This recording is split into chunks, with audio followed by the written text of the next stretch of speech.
রাসূলুল্লাহ সাল্লাল্লাহু আলাইহি ওয়াসাল্লাম কদরের রাতগুলোতে কি কি ইবাদত করতেন। আমি খুঁজে 5টা আমলের কথা পেয়েছি বিশেষভাবে। রাসূল সাল্লাল্লাহু আলাইহি ওয়াসাল্লাম বলেছেন, মান হুরিমা খাইরাহা ফাকাদ হুরিম, যে কদরের বরকত থেকে, খায়ের থেকে বঞ্চিত হলো, সে আসলেই বঞ্চিত। হি ইজ দ্য লুজার, সে হতভাগা, সে পোড়া কপাল, সে বঞ্চিত। The cream time of Ramadan, I repeat, এটা রমাদানের একেবারে মাহেন্দ্রক্ষণ। এই 10 দিনের যে কোনো 10 রাতের যে কোনো রাত কদর হয়ে যেতে পারে, বিশেষ করে অড নাইটস গুলো 21, 23, 25, 27 এবং 29, যে কোনো দিন হয়ে যেতে পারে কদর। সো বুদ্ধিমানের কাজ হচ্ছে আমরা যেন রমাদানের শেষ 10 রাতে লাগাতার একইভাবে একই স্পিডে আমরা যেন ইবাদত করি। কোন রাতে বেশি করলাম, হয়তো 27-এর রাতে আমি খুব ভাব গাম্ভীর্য নিয়ে, খুব আবেগ নিয়ে ইবাদত করলাম, কিন্তু হয়ে যেতে পারে যে এবছর কদর ছিল 25-এর রাত, হতে পারে না? পারে। তো আমরা তো মিস করে ফেললাম। তো আমরা যেন মিস না করি। বুদ্ধিমানের কাজ হবে সমানতালে ইবাদত করা, এবং এটা এত গুরুত্বপূর্ণ। রাসূল সাল্লাল্লাহু আলাইহি ওয়াসাল্লাম এত এমফাসাইজ করে কোন রাতের কথা বলেনি। আরবি মাস অনুযায়ী 354টা রাতের মধ্যে সবচাইতে শ্রেষ্ঠ রাত, সবচাইতে শ্রেষ্ঠ রাত সূর্য ডোবার পর থেকে হাত্তা মাতলাইল ফাজর, ফজরের সূচনা লগ্ন পর্যন্ত শান্তিময় এ রাত, বরকতের এ রাত। রাসূল সাল্লাল্লাহু আলাইহি ওয়াসাল্লাম বলেছেন, মান হুরিমা খাইরাহা ফাকাদ হুরিম, যে কদরের বরকত থেকে, খায়ের থেকে বঞ্চিত হলো, সে আসলেই বঞ্চিত। হি ইজ দ্য লুজার, সে হতভাগা, সে পোড়া কপাল, সে বঞ্চিত। মান হুরিমা খাইরাহা ফাকাদ হুরিম, যে কদর পেল না সে হতভাগা। এখন আমরা কি হতভাগা হতে চাই?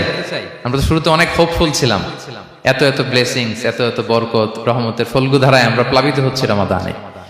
তা আমরা তো হতভাগা হতে চাই না।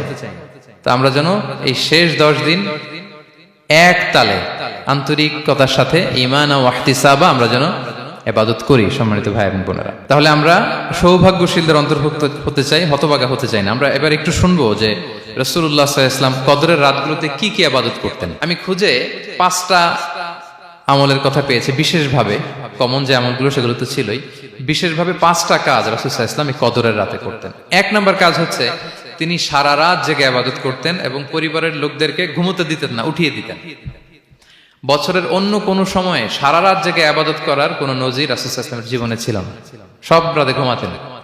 আমি জোহর বারুতে একটা কনভেনশনে the daily routine of prophet সাল্লাল্লাহু আলাইহি ওয়াসাল্লাম একটা আলোচনা করেছিলাম, যেখানে রাসূল সাল্লাল্লাহু আলাইহি ওয়াসাল্লামের দৈনন্দিন জীবনের রুটিন আলোচনা করেছিলাম। সেখানে আমরা বলেছি যে রাসূল সাল্লাল্লাহু আলাইহি ওয়াসাল্লামের দৈনন্দিন অভ্যাস ছিল তিনি এশার পরেই তাড়াতাড়ি ঘুমিয়ে পড়তেন আর মিড নাইটে উঠতেন। রাসূল সাল্লাল্লাহু আলাইহি ওয়াসাল্লামের কর্মদিবস শুরু হতো মিড নাইটে।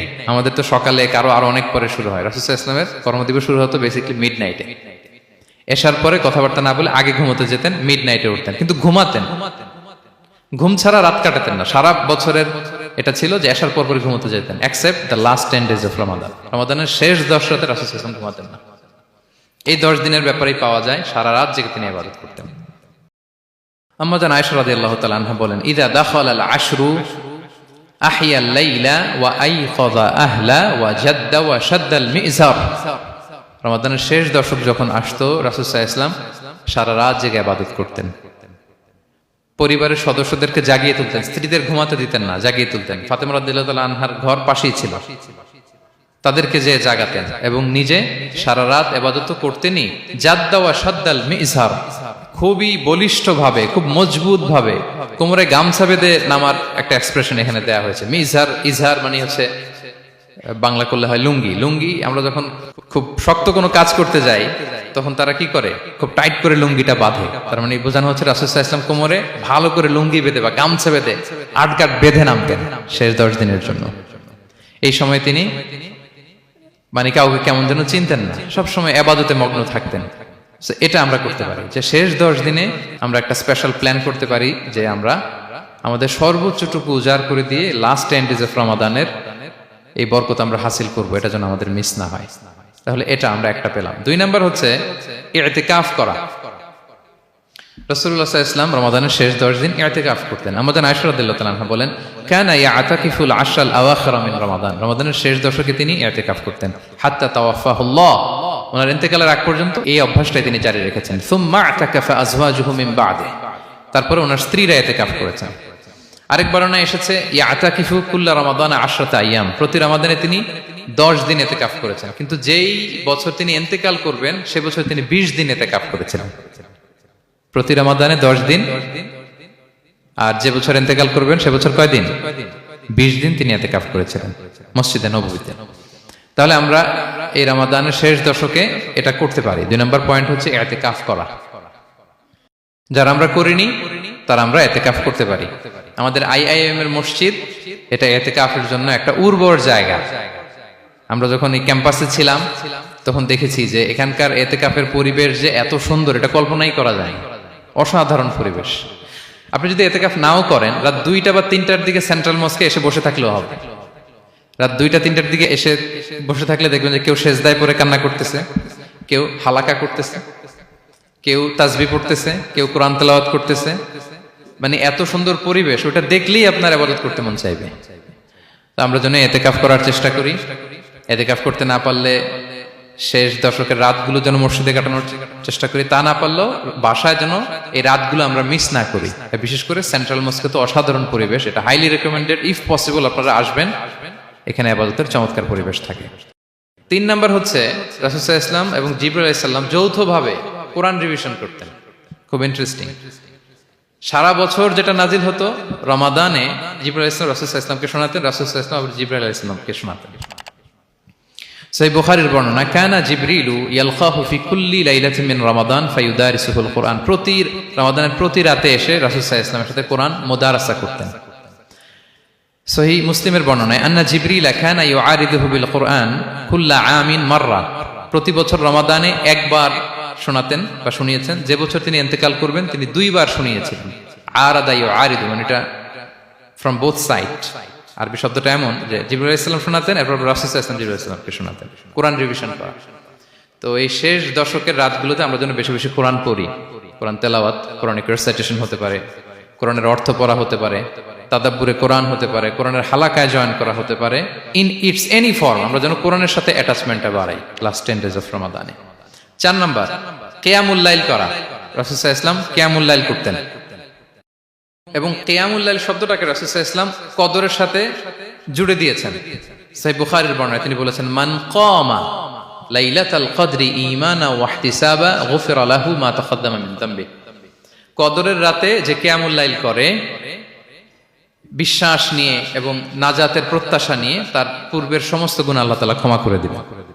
তাহলে কিয়ামুল লাইলটা রাসূল সাল্লাল্লাহু আলাইহি ওয়াসাল্লাম বিশেষভাবে কদরের রাতের সাথে সম্পৃক্ত করেছেন। আমরা যেন প্রতি রাতে কিয়ামুল লাইল করি, লম্বা সময় যেন দাঁড়িয়ে থাকি, লম্বা সময় কোরআনিক রিসাইটেশন করি দাঁড়িয়ে থেকে, লম্বা সময় রুকু, লম্বা সময় সিজদা, স্পেশালি সিজদা। আখরাবু মা ইয়াকুনুল আবদু মির রাব্বিহি ওয়া হুয়া সাজিদ ফাআকসিরু ফিহি দুআ। বান্দা যখন সিজদায় থাকে আল্লাহ সবচেয়ে কাছে থাকে। তো আমরা তো আল্লাহর সবচেয়ে কাছে যেতে চাই এই ক্রিম টাইমটাতে, কি বলেন? আমরা যেন লম্বা সময় সিজদাতে থাকি।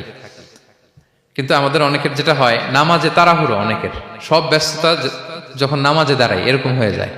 রাসূল সাল্লাল্লাহু আলাইহি ওয়াসাল্লামের সালাত যদি আমরা খেয়াল করি, বিশেষ করে কিয়ামুল লাইলে এত যে সুন্দর ছিল। আম্মাজান আয়েশা রাদিয়াল্লাহু তাআলা আনহাকে জিজ্ঞেস করা হয়েছিল যে, হে আম্মাজান, রাসূল সাল্লাল্লাহু আলাইহি ওয়াসাল্লামের কিয়ামুল লাইল কেমন ছিল, কিভাবে কিয়ামুল লাইল করতেন? আম্মাজান আয়েশা, দেখেন ওনার এক্সপ্রেশনটা কত সুন্দর। তিনি বলেছেন, ফালা তাসআল আন হুসনিহিন্না ওয়া তুলিহিন্না। রাসূল সাল্লাল্লাহু আলাইহি ওয়াসাল্লামের কিয়াম যে কত সুন্দর ছিল, কত লম্বা ছিল, আমায় জিজ্ঞেস করুন, আমি বলতে পারবো না। আমরা অনেক সময় যখন খুব বেশি চমৎকার কিছু হয় তো আমরা কি বলি, ভাই এত সুন্দর ছিল, আমি বোঝাতে পারবো না। এরকম বলি না যে এত অসাধারণ, আমি বলে বোঝাতে পারবো না। বাংলাতেও কিন্তু আমরা বলি এত চমৎকার, বলে বোঝাতে পারবো না, শব্দের বুননে, ভাষার বুননে আমি ফুটিয়ে তুলতে পারবো না। তো আম্মাজান আয়েশা এটাই বলেছিলেন, ফালা তাসআল আন হুসনিহিন্না ওয়া তুলিহিন্না। রাসূল সাল্লাল্লাহু আলাইহি ওয়াসাল্লামের রাতের নামাজ কিয়ামুল লাইল যে কত সুন্দর ছিল, কত দীর্ঘ ছিল, লম্বা ছিল, আমায় জিজ্ঞেস করো না, আমি বলে বোঝাতে পারবো না। সুবহানাল্লাহি ওয়া বিহামদি। সো আমরা যেন লম্বা সময় কিয়ামুল লাইল করি। আম্মাজান আয়েশা রাদিয়াল্লাহু তাআলা আনহা আরো বলেন, কানা ইয়াকুমু মিনাল লাইলি হাত্তা তাতাফাত্তারা কদামা। এত দীর্ঘ সময় দাঁড়িয়ে থাকতেন, থাকতে থাকতে ওনার পা ফুলে যেত, পা দুটো ফুলে যেত। আপনিও দীর্ঘ সময় দাঁড়িয়ে দেখেন যে পায়ে ঝিম ধরে যাবে, পা ফুলে যাবে, এটা করতেন রাসূল সাল্লাল্লাহু আলাইহি ওয়াসাল্লাম। তো আম্মাজান আয়েশা বলেন, ইয়া রাসূলুল্লাহ লিমা তাসনাউ হাদা ওয়া ক্বাদ গুফিরা লাকা মা তাকাদ্দামা মিন যামবিকা মা তাআখার। আপনি এত কষ্ট কেন সহ্য করেন নিজের দেহের উপরে? আপনার তো আগের পরের সব গুনাহ মাফ। আদতে তো রাসূল সাল্লাল্লাহু আলাইহি ওয়াসাল্লামের গুনাহই নেই, তিনি নিষ্পাপ। এত কষ্ট কেন করেন? আপনার আগের পরের সবই তো মাফ করে দেয়া হয়েছে, কেন করেন? রাসূল সাল্লাল্লাহু আলাইহি ওয়াসাল্লাম উত্তর করেছেন, আফালা উহিব্বু আন আকুনা আবদান শাকুরা।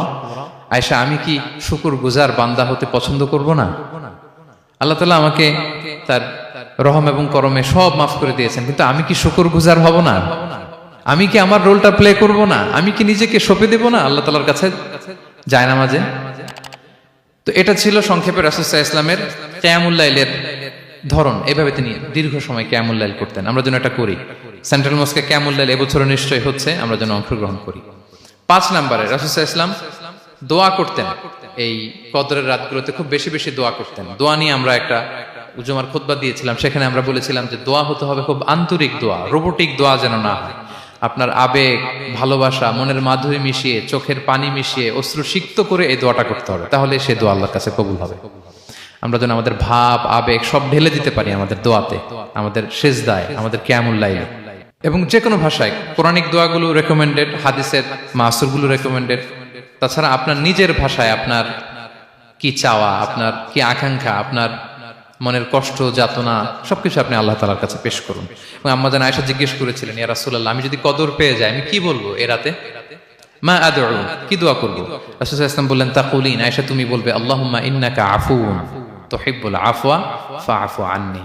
আয়েশা তুমি যদি কদরের রাত পেয়ে যাও এটা বলবে, হে আল্লাহ আপনি ক্ষমাশীল, আল্লাহ আপনি ক্ষমাকে পছন্দ করেন, আল্লাহ তাই আপনি আমায় ক্ষমা করেন। হে আল্লাহ আপনি ক্ষমাশীল, আপনি ক্ষমাকে পছন্দ করেন, আল্লাহ আপনি আমাকে ক্ষমা করেন। এই দোয়াটা আমরা যেন বেশি বেশি করি। আমার সাথে সাথে সবাই একটু পড়ুন মেহেরবানি করে। আল্লাহুম্মা ইন্নাকা আফুউন তুহিব্বুল আফওয়া ফাআফু আন্নি। আল্লাহুম্মা ইন্নাকা আফুউন তুহিব্বুল আফওয়া ফাআফু আন্নি।